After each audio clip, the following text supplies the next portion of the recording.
Hey, what's up? It's Matt, and when I was making my video about the Nobel Prize on conjecture, there were a bunch of other extra things I wanted to talk about, but it didn't fit with the flow of the other video, so I'm just making this extra video here with those things. You also might be wondering, why are you wearing your glasses here? You weren't in your other video. Well, with the setup I have here, with the lighting, it's actually pretty tough to avoid glare, as you can probably tell, unless I take off my glasses.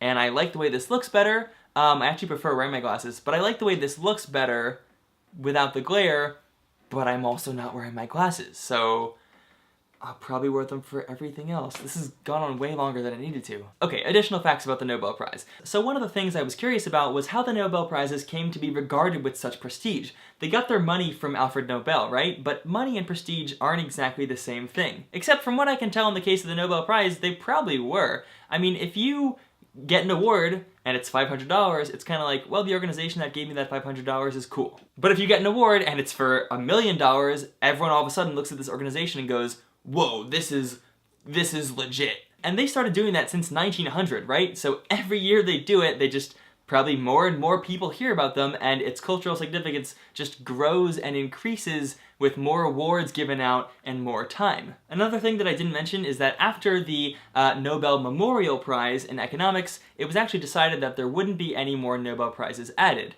Another thing that I found interesting is that Nobel Prizes cannot be shared by more than 3 people, and that has created some issues where 5 people worked on a project together and they were all equally important, or maybe 4 people did, or maybe 6 people did. In those cases, sometimes people got awards later, sometimes people just got nothing.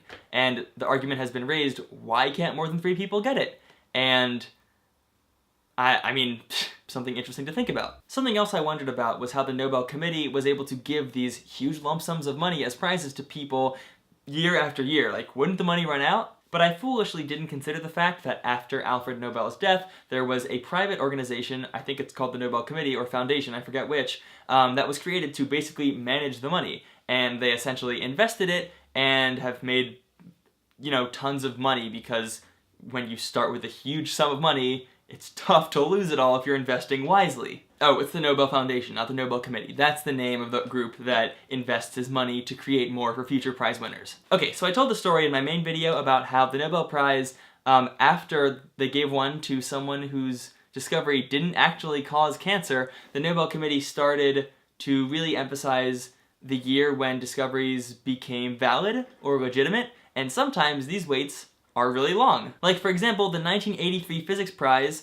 was awarded to someone for the work they did in the 1930s on stellar structure and evolution. And that's gotta feel great, right? Like, you did this work such a long time ago, and then you're being validated and congratulated for it. It's gotta feel awesome. Also, I mentioned briefly that awards will not be given posthumously, and I just think that's an interesting choice, right? Like, they never gave one to Gandhi for that reason. They don't give an award to people who have died. They'll still sometimes present an award if they nominated someone and then that person won it, and then before they could accept it, they died.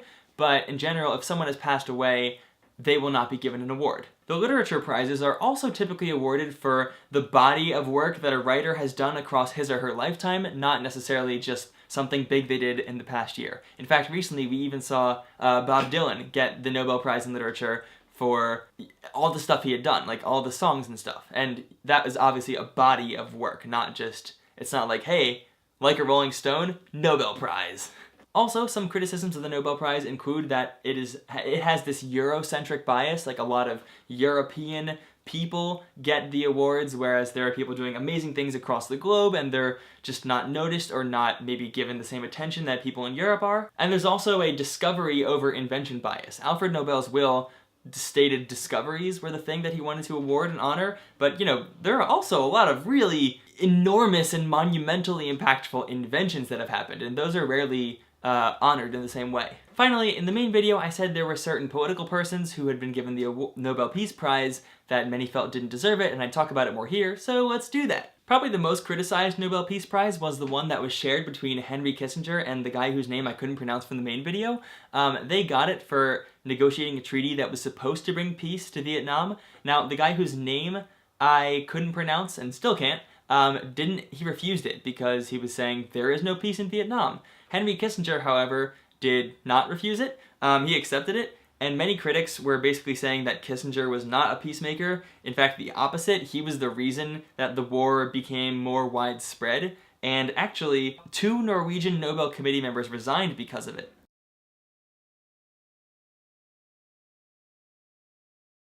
Also, the 1994 Peace Prize went to Yasser Arafat, Shimon Peres, and Yitzhak Rabin for negotiating peace between Israel and Palestine. The criticism seemed to mostly focus around Yasser Arafat, as many people were essentially calling him a terrorist and someone who did not deserve the Nobel Peace Prize. The last one I'll mention is that Barack Obama actually won it in 2009. He was nominated for it only 11 days after he became the president, and even though he did more stuff until he received, or he did more stuff between the time he was nominated and received the prize, it just didn't seem like he had done enough or been doing what he had been doing for a long enough time to merit a Nobel Peace Prize. Even Obama himself said he didn't feel deserving of the award or worthy of the company it would place him in. Anyway, that's it for right now. There's a lot more I could go into, but my voice is getting really hoarse. So if you want to read more, you can click on the Wikipedia article in the description, and if you haven't, you should watch the video this accompanies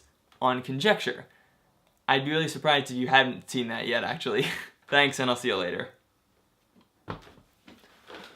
Oh man, I'm tired.